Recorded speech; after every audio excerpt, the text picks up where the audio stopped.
All right, hello. My name is Matthew Belisario here at the Belisario Sonic YouTube channel. We have a very special guest with us today, Bria Skonberg. We're going to be talking about her new record, what it means on the Cellar label.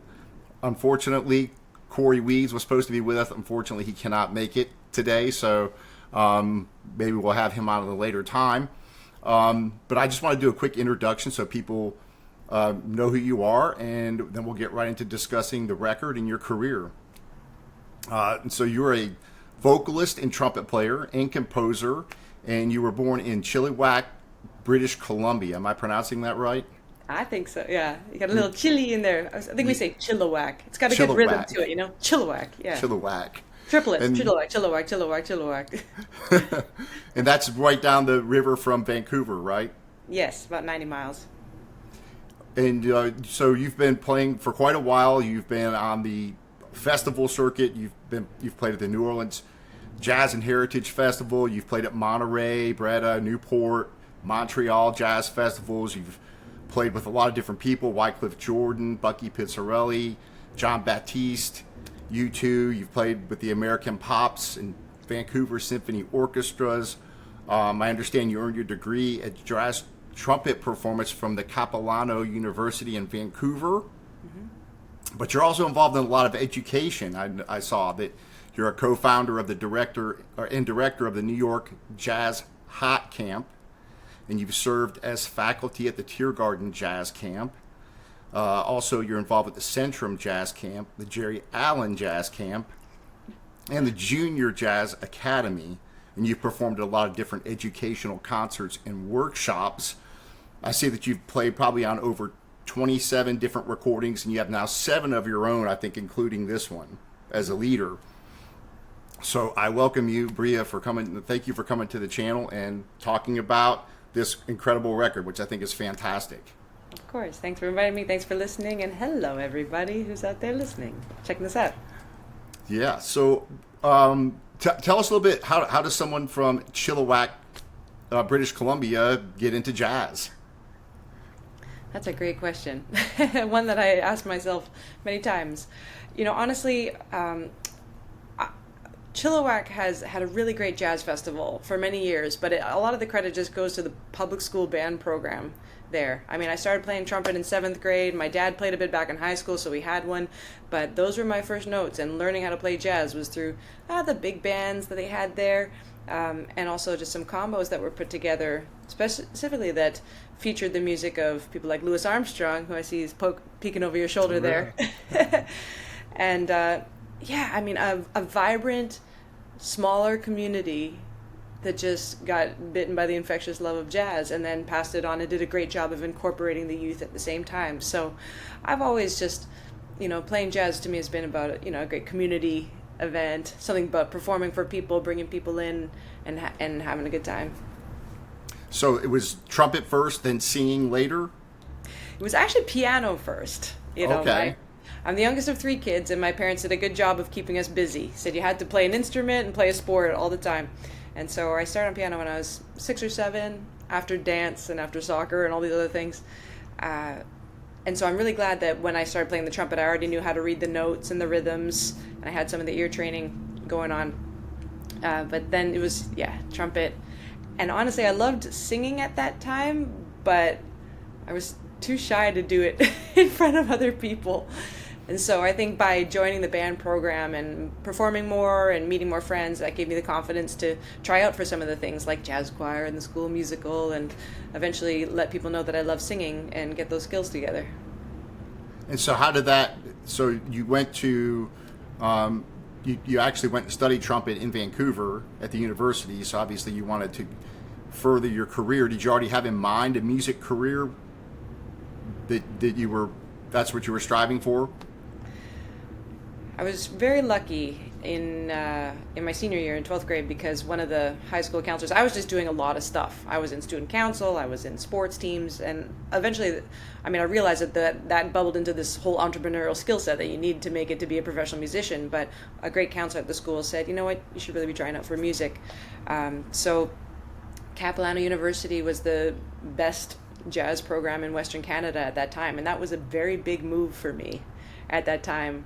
Like the whole idea of New York City, and I mean even anywhere beyond California or West Coast was so outside of my realm of comprehension at that time. So that was a big move for me at that time, to move out. I mean, I was 17 and, to the city, and joined a university that ultimately, opened up my ears, introduced me to a whole new group of players. Vancouver has a beautiful jazz scene, great education, and places like the Cellar Jazz Club.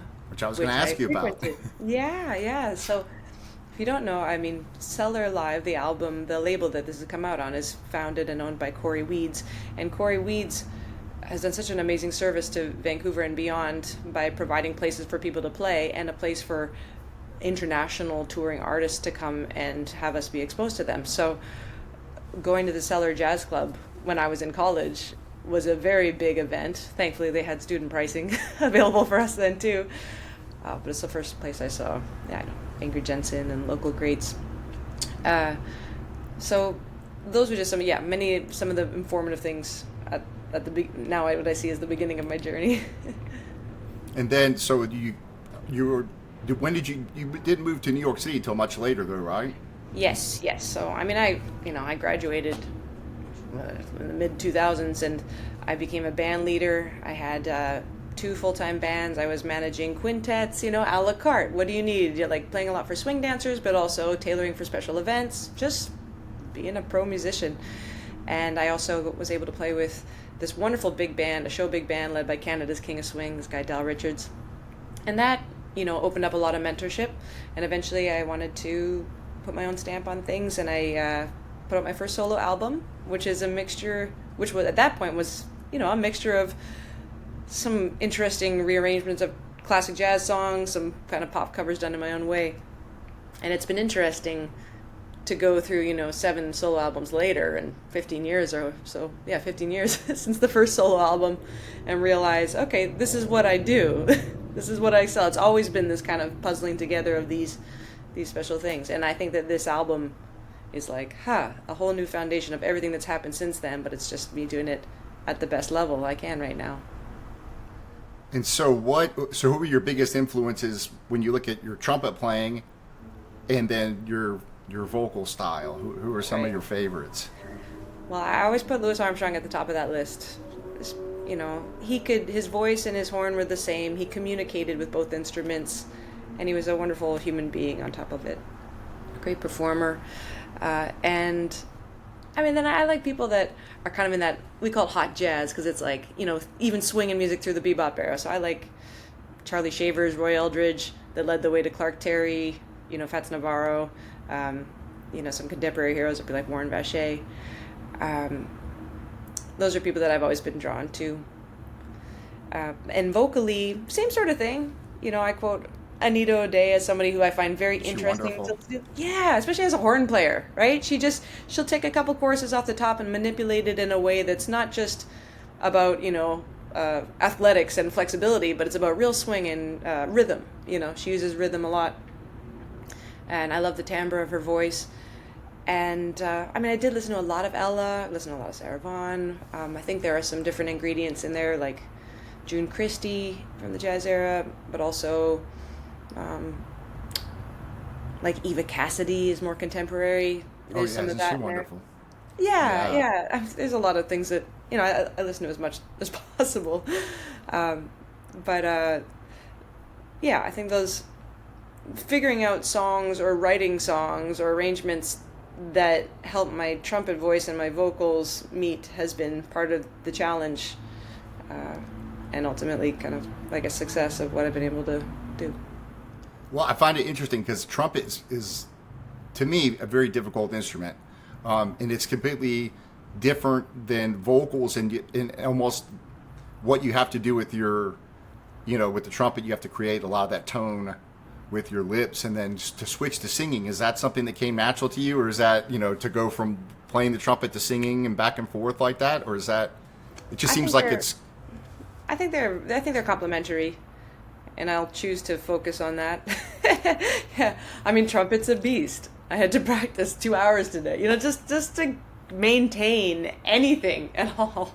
And singing is delightful, although I work on that too. But it's for air support, ear training. Even just talking about it, I just start to sit up a little straighter. Like make sure Yeah. my air is supported. But ultimately, I want to convey a song. I want to convey the melody of a song, the lyrics of a song, and it's just a matter of whether the vibrations happen here, or here. That's kind of how I think about it. Well, let's talk a little bit about the record. So first of all, how did you probably met Cory when you were in Vancouver, I'm assuming, and you probably already knew him. How did you guys come together to do this project? Yes, well, this project was actually conceived with a producer that I've worked with now 3 times. It's our 3rd record together, and his name is Matt Pearson, and he has been essential to my growth over the last 10 years because I have a lot of ideas, and he helps me get to the heart of the best ones, kind of trim away an editor, if you will, and then some. And so he and I started talking a few years ago. I mean, honestly, just trying to find, we all were trying to find footing, in 2022, trying to figure out what's your next move, right? And, part of the story behind this album is I became a parent in 2020, so there were, it was a disorienting time, a lot of things up in the air, and I needed to figure out how to make sense of it, and Matt was a big part of that. And we started to go, well, let's focus on what the music that you've always loved, or the music that got you into jazz. And I was saying how, even back in Chilliwack, I was focusing on the music of New Orleans, or great New Orleans heroes, and those sensibilities, rhythms, melodies. And so he said, why, what, let's have a dream project. Let's go to New Orleans and let's hire some locals to realize your vision for these songs. And we put together a dream list of musicians, and the person at the top of that list for me was Herlin Riley, and he's just the world's greatest drummer. And so I knew that would be grooving, and between him and I, we pieced together a really wonderful group of musicians, again, to explore the concepts or the arrangements that I'd come up with. And so once the album was created and recorded, Matt and I were thinking, who would be the best partner to get this out into the world? And I have, of course, been paying attention to Cory for all the 20 years since I first moved to Vancouver, and he's been just doing amazing things and really making Vancouver proud. So it seemed like a good way to pull together those elements of like, okay, my New York life now, the New Orleans foundations, and of course my love of Canada and just being home, and what this whole project, what it means, to me. So thankfully he said, yes, let's do it, and we're building on it, and I hope that we'll continue to build on it. Yeah, it's fantastic. It really has I've listened to some of your back catalog and really enjoy it. This has a really organic, almost a gritty kind of tone to it, and somewhat bluesy. I really like the way this was produced and recorded too. And this studio is right in New Orleans, right? I looked it up, and it's a pretty big wooden floor space with high ceilings. Is it? Yeah. It's Esplanade Studios. It's a converted church, which is so cool, and you can hear it. I mean, just the space within the room itself. And again, the players, everybody was so professional and so easygoing at the same time. That's like the best of the best in what New Orleans has to offer, especially in New York. I think in New York, it's like, there's always just like this push, this anxious. That's why we're here. It leans on you in a way that challenges you, but doesn't always make for the most relaxed recording sessions, Yeah, which is what I want to ask you about. So you had not worked with any of these other musicians before you did this project, or had you worked with some of them? Oh, I had. I brought a wonderful piano player named Chris Padishall, who I've played with for 10 years, and he's just like a master of soundscapes, and he does a lot of film scoring now. So he was really getting into the mood of the tunes that I was playing. Aurora Nealand, of course, is a sax. She's guested on a couple tracks, and I've known her for a long time. Grayson, I didn't know him. Herlin introduced me to him, but once I knew who was going to be on the album, like I started hiring Grayson for gigs leading up to it, and we all played, right before the session, we had a gig at Snug Harbor down in New Orleans. So, one of the best ways to bring a band together is to actually play a gig together. One of somebody that I didn't know before the session that ended up just being kind of one of the hidden gems is Don Vappy. he's like a legendary guitarist and bassist down there. But he was so cool. Like there's always those secret elements, almost not so secret weapons in a band that you don't notice them, but if it's missing, like it doesn't feel the same. So I think he added a lot of nice textures and he did. Throughout. I played guitar and that kind of caught my attention. I was like, oh, there's some really just the way he comps and all the little runs and everything, but it's done so tastefully. Exactly. Yeah, Rex Gregory played. I had this obsession. He plays tenor sax and bass clarinet, which was my, when I wrote the arrangements, I wanted something different in that chair, and I just had this idea to do bass clarinet instead of traditional clarinet. And everybody in New Orleans who I asked who to get said, Rex is the guy. Rex is the one. So he made it so easy from the get-go too.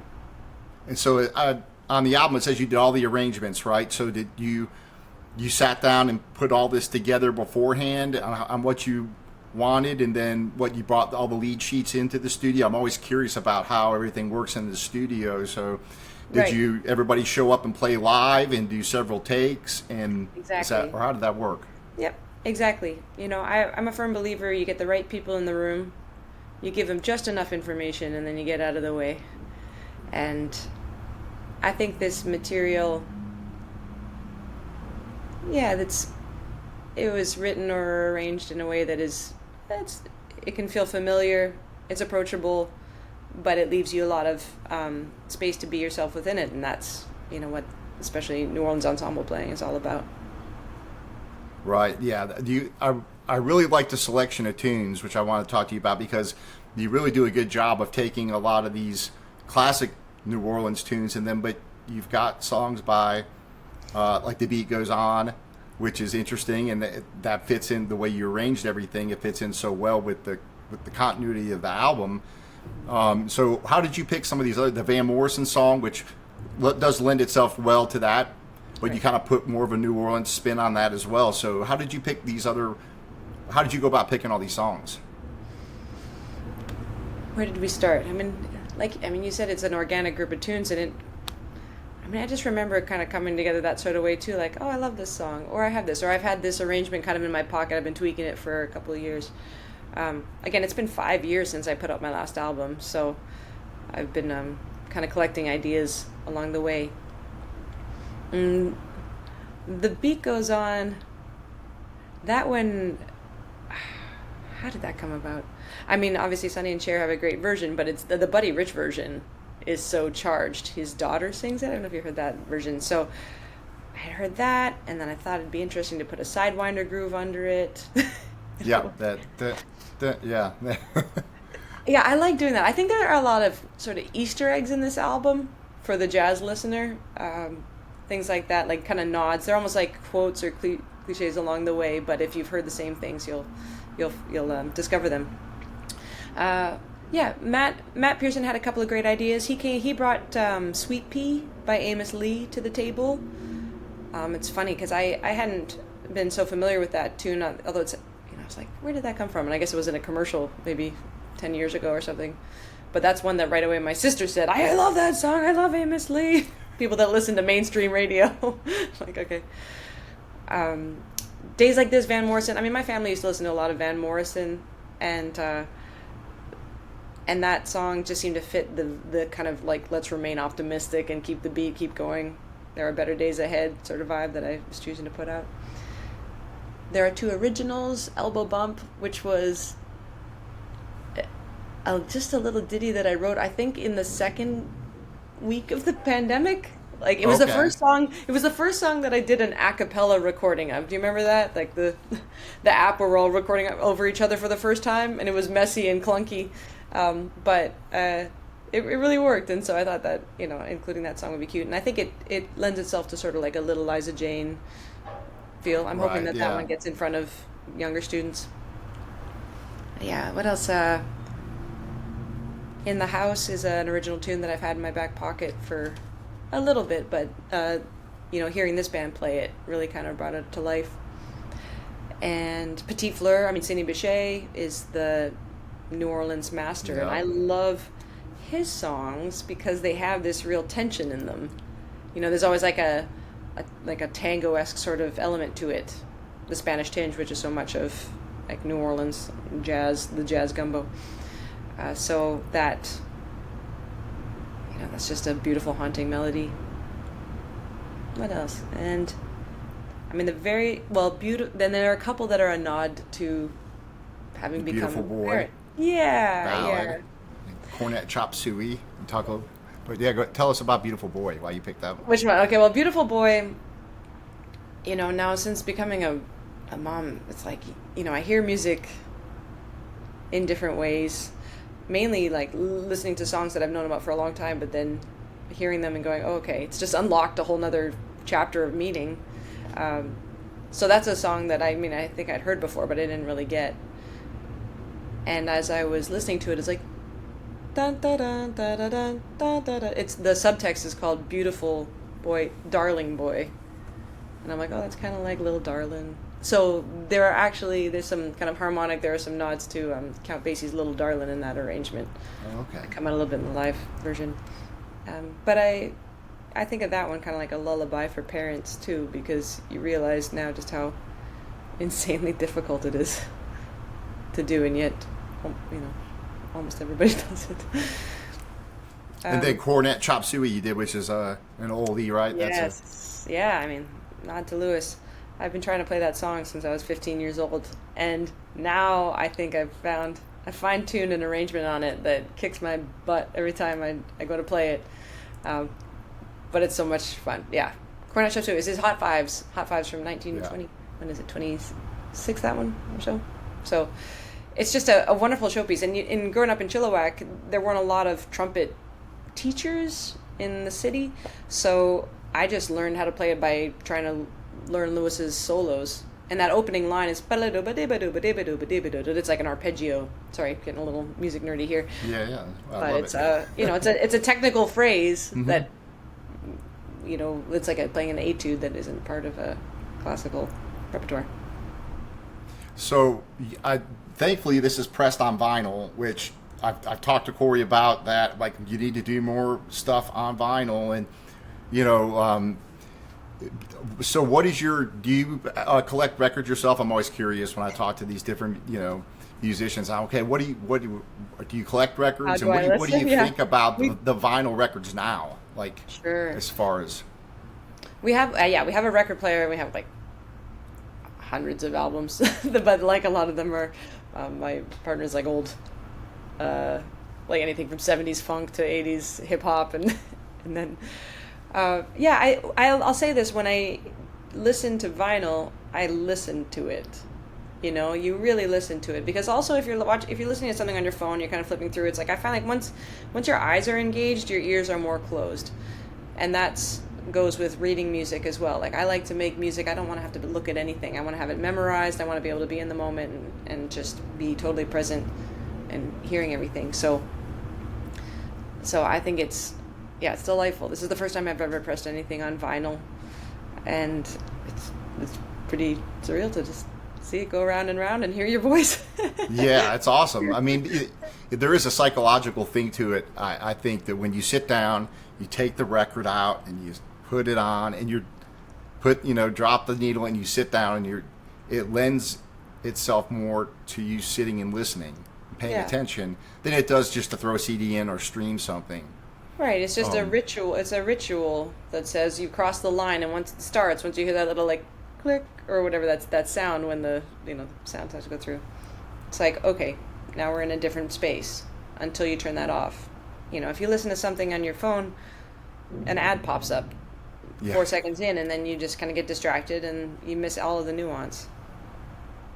How much do you still sit down and listen to where, I know I talked to a lot of musicians and they like to transcribe things, so they'll, on the piano or whatever instrument they play, I'm going to transcribe something so that I can incorporate, maybe that into my style of playing. Do you do that more, or do you just listen to things and just kind of pick up, Ooh, I feel like I'm passing the test, because I actually transcribed a little today.